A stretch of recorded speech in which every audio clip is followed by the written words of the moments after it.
We've got football, we've also got some running, we've also got some biking in this special show with Ritchie Humphreys, who, well, we can identify him with both sides of the Sheffield football divide. He really does have what some people might call a checkered history, because he's played for Wednesday, but actually he grew up as a Blade.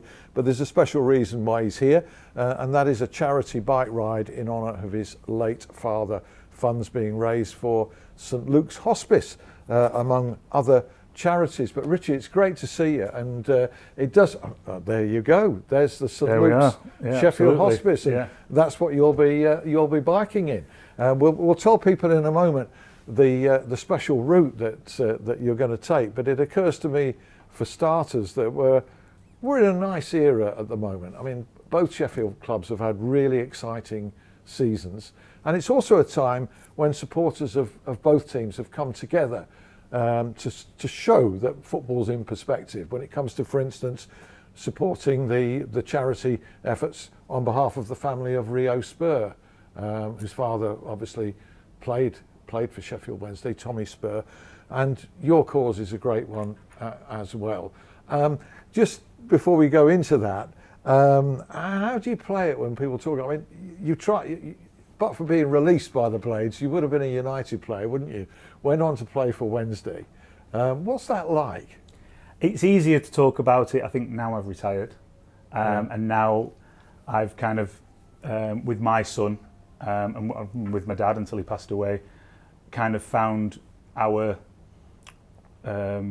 support has kind of rejuvenated, going back to Bramall Lane as supporters. Of course, through my playing career, it wasn't anything I was doing because I had a fixture list of my own to contend with whichever clubs I were at.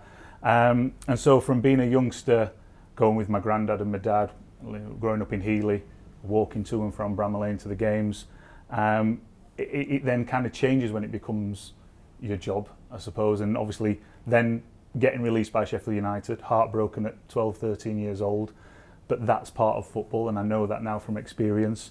And obviously being picked up by Sheffield Wednesday and progressing in through their youth system and into the first team meant my dad then had to go and watch Sheffield Wednesday for a while. How was that for him? He was extremely proud, of course. You know, he was obviously not a Sheffield Wednesday supporter, but he wanted me to do well. He wanted the club to do well for the length of time I was there.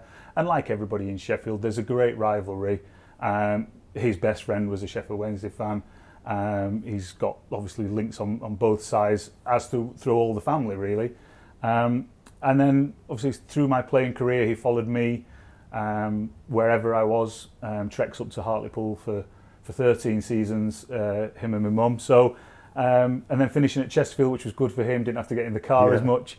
And of course then when I did retire, we then had our Saturdays to fill, and then my boy was then old enough to go, and that's what we did, and we up until unfortunately passed away last year. Yeah, commiserations on that, and obviously great happy memories of your dad and watching football together. So when your career finished, and obviously Ritchie of course is the former chairman of the Professional Footballers Association. He still works for the PFA. Well, when your playing career finished from Hartlepool onwards, and you could go to with your dad to games, who did you support at that stage? When we started going back? Yeah. Oh, Sheffield United, yeah. I mean, it's in the blood, it's in the family, and my granddad took my dad to Bramall Lane, and my dad took me to Bramall Lane, and I took my son to Bramall Lane, and that's how football support, how it works, and there's nothing to shy away from. And we're from Sheffield. You support one team or the other. It goes full circle for you. It was United's fault that you became a Wednesdayite because they released you. Well, other than that, you would have not a Wednesdayite. No, played for Wednesday. Played for Wednesday. Yeah, but and obviously and that was for a Sheffield lad. Yeah. It was a huge privilege to play for one of the Sheffield clubs in the Premier League at the time, etc. It was an amazing lifelong ambition for me to turn professional. To play for one of my hometown clubs is amazing, but you only support one team. Yeah, I bet you got some right ribbing from your mates, didn't you? Of course, and again from school, some of the guys who were going to do the bike ride with us, one's United, one's Wednesday.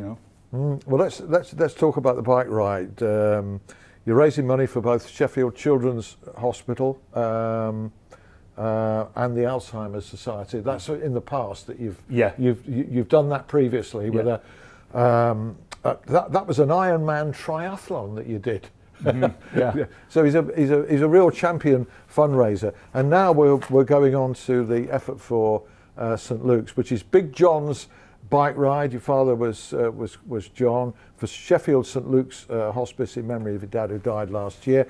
23rd of June, so it's coming up, really approaching very, very quickly now, and with friends, starting at Bramall Lane. Now you're going to be revisiting glorious days in Sheffield United's quite recent history, where your dad was present when the team won promotion. So which were those? Tell us which were those. So the promotions that my dad saw at away grounds, there have been other promotions in either wasn't there or was it Bramall Lane, which was Darlington in 1982, Wolverhampton Wanderers in 89, and Leicester in 1990, and I was at that one as well. And this idea came to me whilst Dad was in St Luke's for around 5 days, and just one evening, I'd already done some fundraising for St Luke's, but I can't tell you, and this is the reason why we're doing it, how amazing the people were at St Luke's, both with me, my mum, my sister, and of course my dad, and just how they cared for him in his last few days. And everybody in Sheffield or around this region will know somebody or a family or a friend who may have been to St Luke's and been in at St Luke's as a patient, or even being visited at home by the amazing nurses that go out in the region. So what I wanted to do was something in memory of my dad, but really to raise awareness and raise some money for these amazing people at St Luke's. So the idea came one night whilst we were just sat, and it was just me, my mum and dad and my sister in the room. Somebody could have been asleep. I was just thinking, what can I do? And I wanted it to reflect on some of his happier memories, of course, and none more so than watching Sheffield United be successful. And so I thought, well, I know other people within football who've done other kind of endurance events and they've visited certain grounds and stuff, and I thought, well, that could link in. And then it just an idea came, well, let's visit the grounds that he saw them get promoted at. I mean, they're dotted around the country. It means we're going to do 500 miles in 5 days. We've got about 23,000 feet of climbing to do. So it's going to be a tough challenge, and so we're asking, in these difficult period of time we're in financially, if anybody can donate, any businesses corporate businesses maybe want to get involved, we can put their logo on our banner that's going to be on our support truck, and You've got your Just Giving page. We got the Just Giving page set up, which you can obviously hopefully put a link on from your side of things. Okay. Well, you're setting off from Bramall Lane. It doesn't necessarily go in the order in which the promotions were won, but there's some shirts here. Yes. Okay. So this dates back to Darlington in 1982. That's right. This is the shirt that the Blades I had the original one of that when I was a kid. Yeah. The original one. Yeah. It wasn't as nice a fabric as that, let me tell you. And I just say thank you actually while these are on there from Paul Reeves at Sheffield United, who's kindly donated these two re-edition retro shirts. We've got this one in 1990. I've got to say that's got to be my all-time favourite away shirt for any team. That I think a lot of United supporters would agree with that. And again, I had that one when I would have been about 13, I think 14 maybe at this time. But we are missing one. So this is a bit of a plea and a shout out, because we wanted to do a nice photo shoot wearing these shirts. We're missing the red and white home strip from 1989. If anybody has a good one. And they'd have worn that at Molineux, because there would have been no clash of colours in 1989. They did wear red and white that night. Yeah. We may have got one, but I think the sponsors fell off it and it's not in that good a condition. Right. If anybody has one that we could just borrow, that would be amazing. If you could maybe DM Alan on his Twitter or myself on my Twitter. And we're looking for a Blades shirt worn in 1989, or somebody who's got the kit that the Blades wore in 89 when, of course, they won promotion, and that was achieved at Wolves.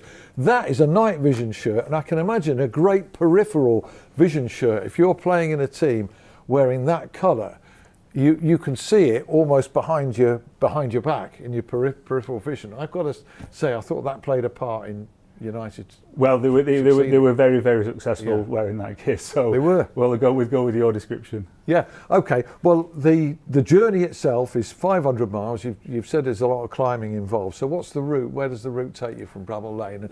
And people can join you too. Yeah, that's what we're asking people to do. There's going to be 4 of us. So myself, 2 of my friends from school, and another friend of ours who's an amazing cyclist and he loves logistics. So he sorted out the whole route. So when there is some climbs, we can just blame him. But we're so thankful for Dave for doing that and organising a support vehicle for us as well. So we're going to start on the 23rd of June, which is a Friday. We're going to gather at Bramall Lane, probably around 8:30 in the morning. And again, ask anybody who wants to join in if they want to do 1 mile, if they want to ride up to St Luke's, which is going to go from Bramall Lane to St Luke's, if they want to ride out to the Peak District, or come all the way to Wolverhampton, and then back to Tamworth. Obviously, there's rail links and stuff. So that's the first day. So we'll be going Bramall Lane, St Luke's for a send-off from St Luke's, the people there wanting to cheer us off, which is going to be amazing, a great photo shoot opportunity.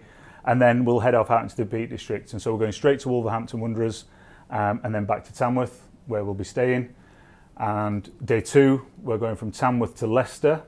And again, anybody in that area who may want to join in. That ground's no longer there. Filbert Street was where it was achieved. Correct. And it's just the new ground is just over the road. And we can go to Filbert Street, obviously. Again, we'll try and get into the new ground again for a picture.